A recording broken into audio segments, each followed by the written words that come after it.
I always forget to do that. So give you some tips from an instructor perspective, basically to say, all right, well, this is what technically you're supposed to do from HQ, but you do have a bit of leeway. Yeah, that's kind of one of the benefits of teaching masters, to be honest, is you do have more flexibility.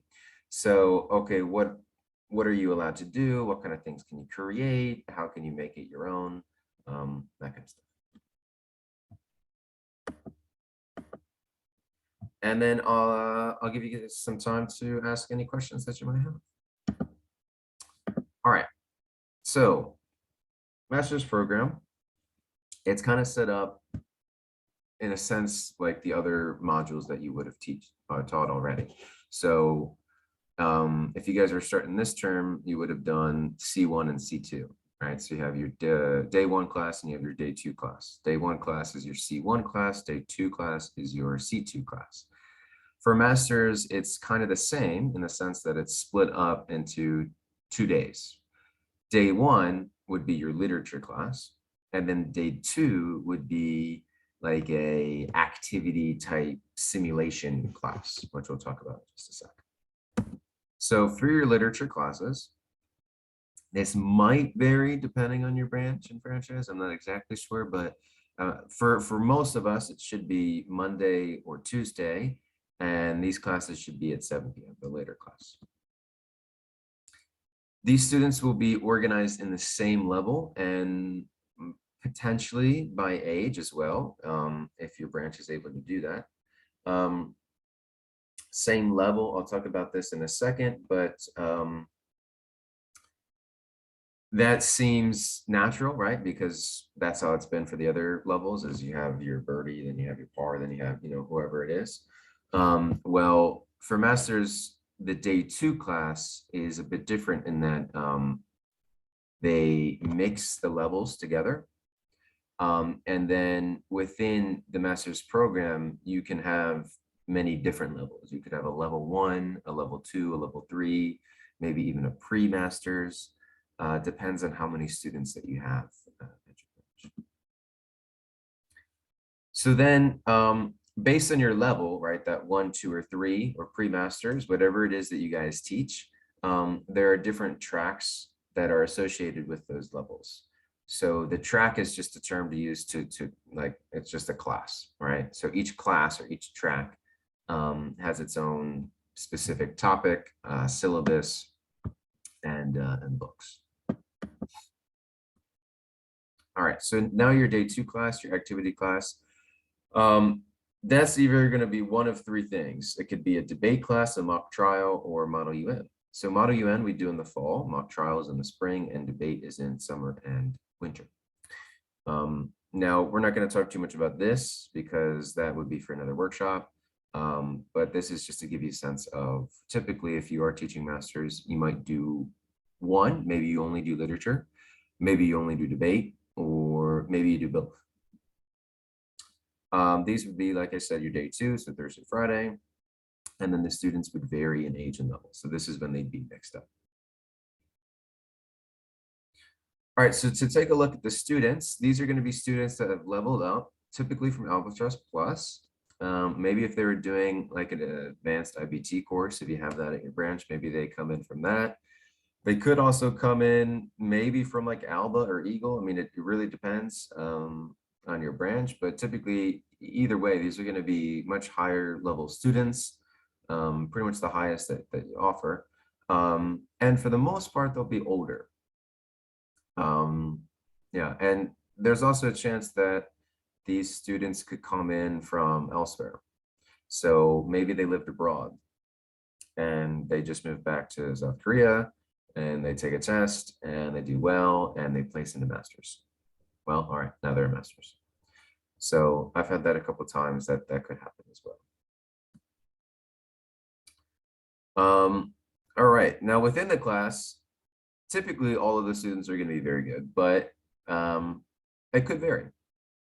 Like I said, if you do have a student that's traveled and lived overseas and now they're back in South Korea, their English is probably going to be much better than someone else's, right? So just take that into account. It should be at a high level, but You might have others who are way more advanced than others. And you might have others that are just on the cusp of, well, they're just barely in masters kind of thing. All right, might vary by branch, but you could have a pre-masters, just basically the lowest level that you might offer. Level 1, level 2, and level 3.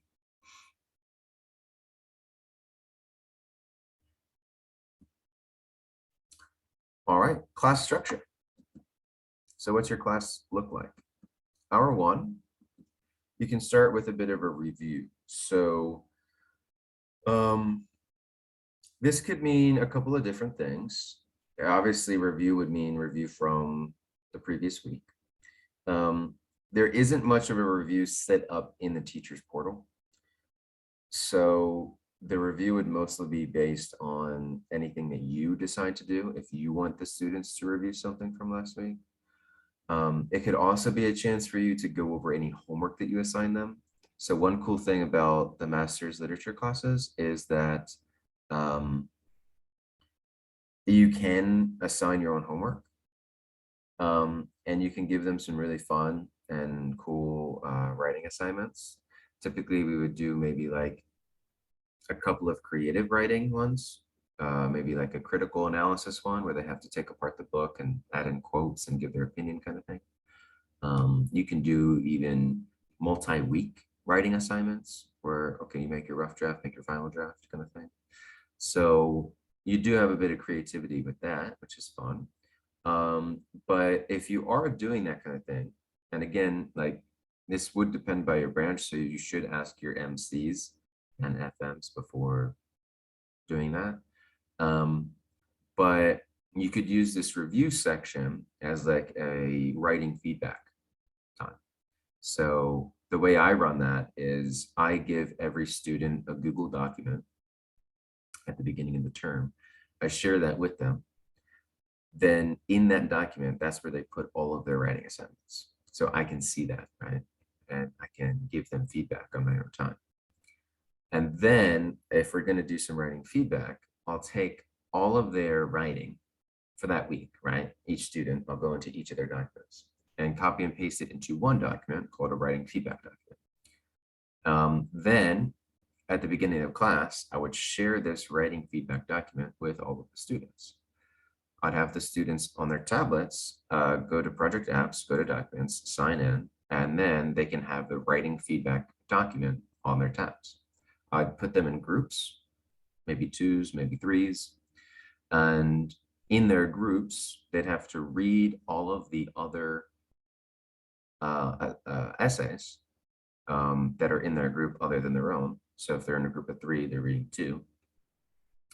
And they are reading it and then providing comments and feedback on those. So this would be like grammatical, spelling kind of things, like the suggesting edits that you can do in Google Documents. And then this would also be adding in comments. So adding in like, oh, wow, like I really like this part, or I really like this part, or maybe you can improve this. So a couple positives and maybe 1 or 2 improvements as well. So again, that's your own thing, however you create that, but that's just what I do for review time at the beginning of class. After you do that, it's a quick preview. All right, what are we going to do for tonight? Discussion, let's get into it. So let's pull apart the book. What was interesting, all that kind of stuff. Then you get into hour 2 and you continue with that discussion. The discussion runs for the majority of hour 2. And this discussion is guided by the teacher's portal. The slides in the teacher's portal have quotes and questions and different things for you to go through. Definitely use those as a foundation because some of it is quite good, but I do not recommend just going slide after slide after slide after slide, question, quote, question, quote. It's probably one of the most boring ways to ever do a literature class. So please don't do that. A better thing to do would be to focus on the students' interests. Like maybe and I love to put them in small groups because they will speak to each other and they will share their ideas with each other way more than they'll share ideas with you. And that's fine, right? We have to understand that. So don't expect them to, like, you put them in a big group or you put them in the isolated desks, right? One, and then expect to have this amazing discussion. It's not going to happen. You have to change the physical layout of the room to facilitate that discussion. So putting them in small groups, maybe rearranging the desk. All right, stand up and go talk to that person. Stand up and move seats, right? Talk to this person. Okay, we're in our small groups here talking about this thing. Now let's make a big circle and now let's share ideas with each other as a big class. And I, as a teacher, will help guide us, right? So you need to be creative with this and you need to do everything you can to make it fun, to make it interesting, to engage the students and to build on their skills. The skills that you should be building would be, one, their analytical skills. Can they analyze a text and find the deeper meaning? Two would be critical thinking skills. Can they take that meaning, think of it on their own, and can they maybe relate it to something else? Maybe something they've learned from history. Maybe something that they know from current events. Maybe something that's happened to them personally. Maybe something that can guide them in the future, right? How about, what are their critical thinking skills like? Can we build that? Can you ask those questions to build those skills? Then the third skill would be collaboration. So can they work with their peers well, right? Do they share ideas? Do they listen? That's a big one. Can they listen to other students and actually engage with what they're hearing, right? And have a conversation with someone and build on the ideas together. And then potentially 4 would be maybe presentation skills. So if you do any type of projects, which, I mean, you will do, but if you do any type of presentation style projects, then you would be building on those presentation skills as well. All right, and then hour 3, that is your work. No questions so far? All right, well, let's dive a bit more into it. So we're going to take a look at each of the classes now. This will run kind of quickly. I don't want to spend too much time diving into all of these, but it's just a look at them, right? So if you do have a question, stop me, let me know. But you should have these materials, I would hope, at your branch. And you should also have access to Teachers Portal, so you'll be able to navigate it yourself as well. All right, so the L101, let's see, this is just basically a collection of short stories and you have 2 novels. If you ever did V1, it's kind of similar to that. If you haven't done V1, that's okay. But you have some more projects in here and it's kind of a fun feel to it. It's still all black and white. Everything's black and white, but it's still pretty good. So if we look here, here's the Teachers Portal. So it starts with a video, which is, it's kind of fun. Basically just to preview what's going to happen in the story. And then up at the top, you can see these bars here. That's like your navigation. So, all right, pages 1 to 22, we're going to focus a bit on here. Pages 133 to 153, we'll focus a bit here. And then we'll do a bit of a project. Now, what does that focus look like? Like I said, you have quotes, you have questions. Quotes, questions, quotes, questions, and a couple of pictures. So don't get me wrong, these quotes, these questions, they're good, right? But we need to find a way to bring it to life. That's our job. If you just give them the tablet and say, go read the quotes and answer the questions, you're not going to have a good class. So this is what the slides look like. Let's take a look at the project. And actually, maybe before we do the project, we can take a look at the art. So there are these sections, the art connection.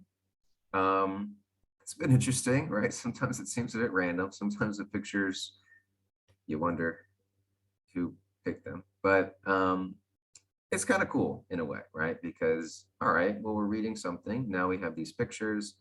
Can they relate it to it? And it's actually pretty fun. And the students can get into it. And it's a good way for them to kind of,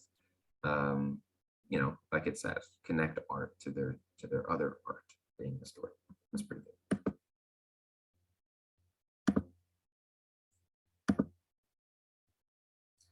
Okay, and now here's your project. When it says story project, so it's kind of literally just based on the story. As you can see, it's a character comparison.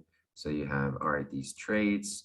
All right, we have these two characters. What traits do they have? What traits do they have? What traits do they share in common? And then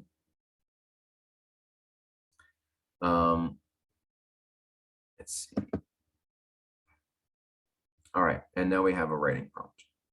Right, so you're going to write an entry in a diary describing what happened at the party. So writing something based on the story.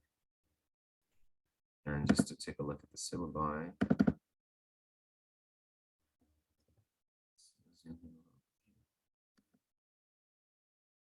So we have some short stories, right? And then we have two novels. And what's kind of nice about these syllabi is it gives you what the lesson would be about. All right, so the first week, obviously, we did this, right? Week 1, lesson 1, you're reading these. Now, technically, they're supposed to read those before they get to class. They probably won't. And that's okay. You can take some time and maybe read it a little bit in class, right? And then make sure the following week, everyone's on the same page, and then they come in having read. But the first week, be a bit lenient. They're just coming off another term, as are we as teachers. So be a bit lenient with that one on the first week. And then it gives you an idea what to talk about and what the project would be like, and if it's going to be solo, as a pair, or in a group. It gives you a suggestion. It's pretty cool. So that's 101. All right, let's look at the next set. I'll just leave it here for us to see everything.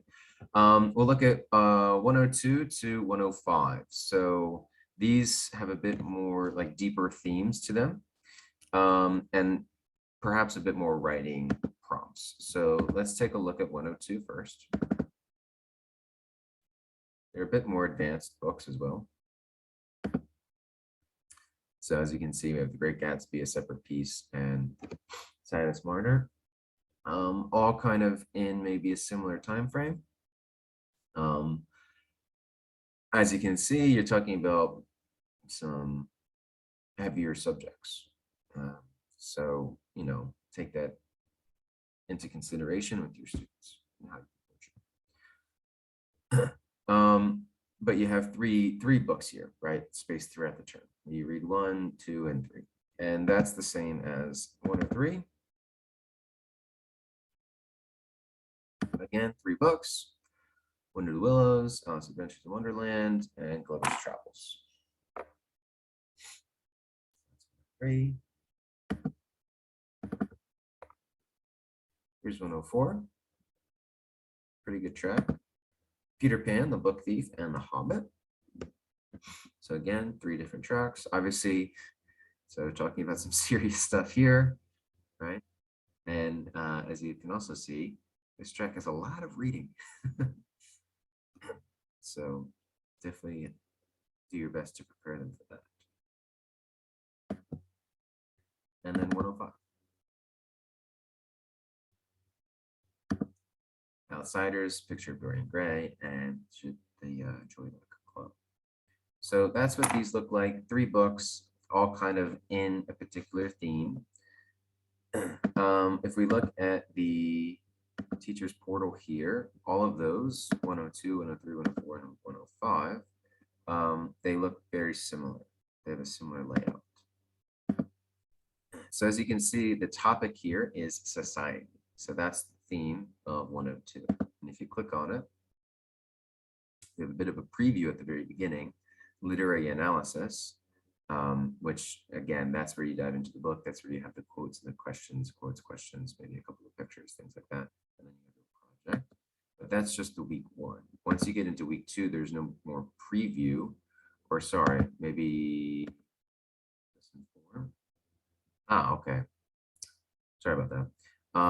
You still would have the preview. Maybe that's a different track I'm thinking. And then at the top here, what's cool is it also has these little like subheaders. So it gives you a sense of how many pages that you'll be doing for literary analysis as you go through them. So like I said, make this your own.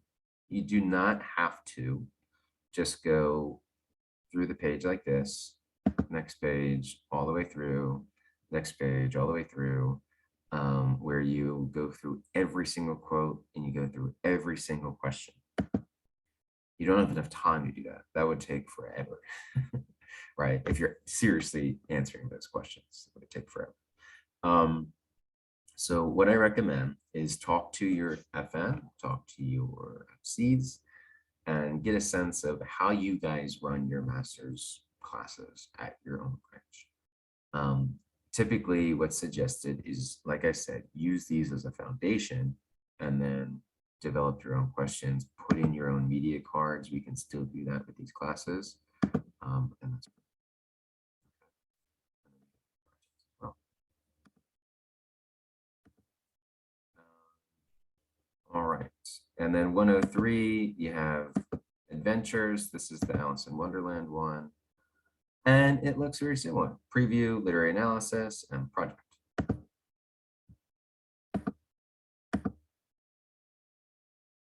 Show you guys 104 and 105 just quickly here. So 104, that's heroes. All right, this is the one with the book thief and the Hobbit and Peter Pan. So pretty good stuff in here. Pretty interesting track. And then you have 101. I'll just show you. This is about identity. Kind of like your classic coming of age. Okay. So again, some pictures, some questions, some quotes. And please add in your own expertise, your own knowledge, right? Maybe you studied something in college, maybe you studied something on your own, maybe you're fairly knowledgeable, you have experiences in these other things. Okay, well, here's this significant painting. Well, can you talk more about that? Can you bring this more to life? Can you add in your own experience? Typically, the best way to do that is, especially if you're asking something, like if you're getting into, maybe something where you don't want to offer your opinion as a teacher, because maybe technically we should maybe be doing that so much, is what kind of questions can you think of, right? What kind of questions can you ask them such that they can build out their own answers, right? They can develop their own opinions. All right, 106, 107. These look very similar as well. They're a bit more advanced, and the main difference is the look of the Smart textbook. There are no images, so it's a bit dry, but the tracks are pretty good. So 106, many different, there's a decent amount of reading here, but you have 2 short stories. These should be in the Smart textbook, but you also could maybe find PDFs online and print those out for the students. Excuse me. Then you have Ender's Game, A Tree Grows in Brooklyn, and To Kill a Mockingbird. So pretty interesting track there. And then 107, again, very similar in the sense that you have these 3 3 short stories at the beginning each week, kind of like getting the students into the course. And then you have some novels after that. Butterflies of Mice and Men, My Favorite, Second World Chinese Seamstress. Great track. And like I said, these short stories, at least the first one, that should be in here. So it gives you like an intro. There's a bit more writing on these pages. You have some questions, and then I believe, yep, here we go. You have your first reading, right? Your first short story. So, but that first one they can read in class together. So just to show you that again here, right? First confession, they can read that one in class. But then this second one, Through the Tunnel, please assign that one as homework. So you can print it out and give that to the students to read as homework. And that would be the same for 107, where the lottery, you would read that the first week in the classroom, perhaps on the tablets, maybe printed out and read, whichever your style. And then the Most Dangerous Game, assigned as homework, and then the Cop and the Anthem, assigned as homework.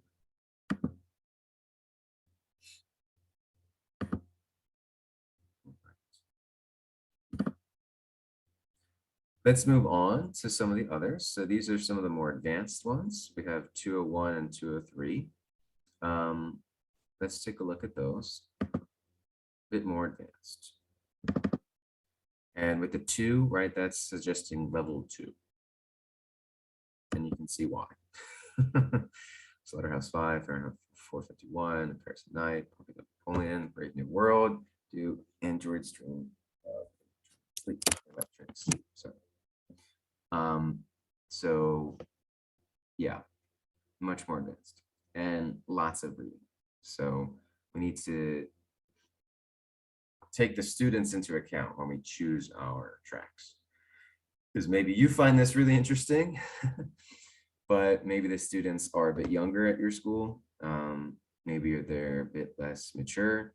Maybe they wouldn't be able to actually really understand everything that's being talked about in these books. Or maybe they can, and you go for it. That's cool.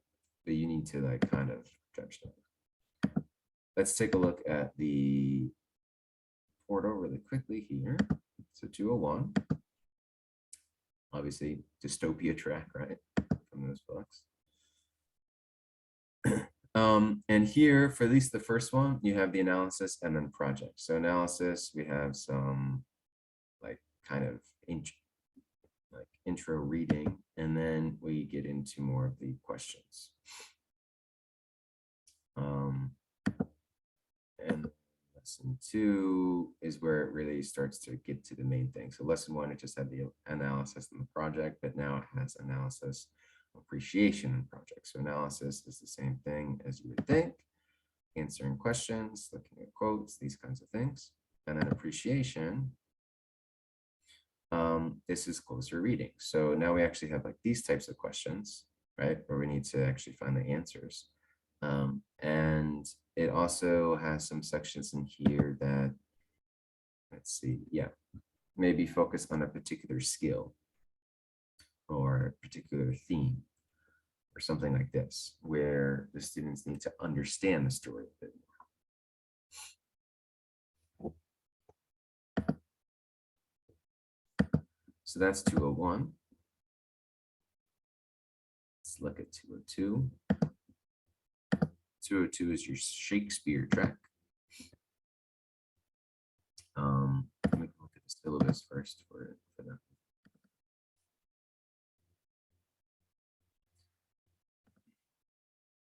So three books here.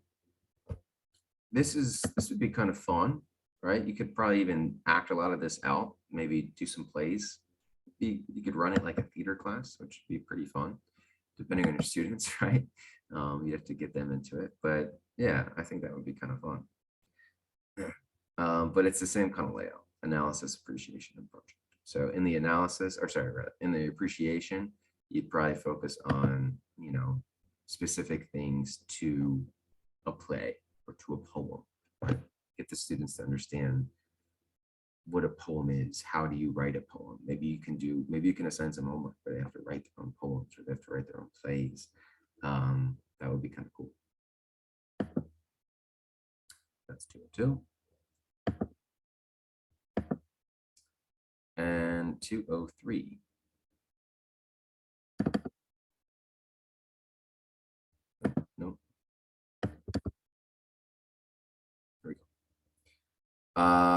This track is rough. I've done this one before, and there's a lot to talk about, but it's good. So we have a couple of short stories here at the beginning. Then we have Pride and Prejudice, then The Handmaid's Tale, then Orlando, and then The Crucible, and then The House on Mango Street. So you definitely need to pick this track wisely with your students. As you can already tell, right, you're going to be talking about some pretty intense, pretty serious stuff. So if you think that they are mature enough and that they can handle that, then by all means, please do it.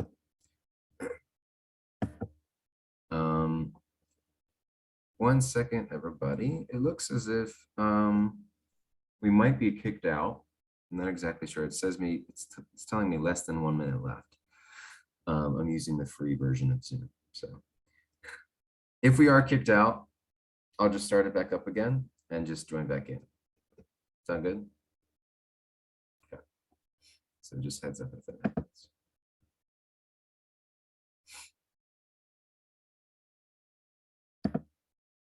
All right, L203. So this is your gender track, like we looked at. And it's the same setup.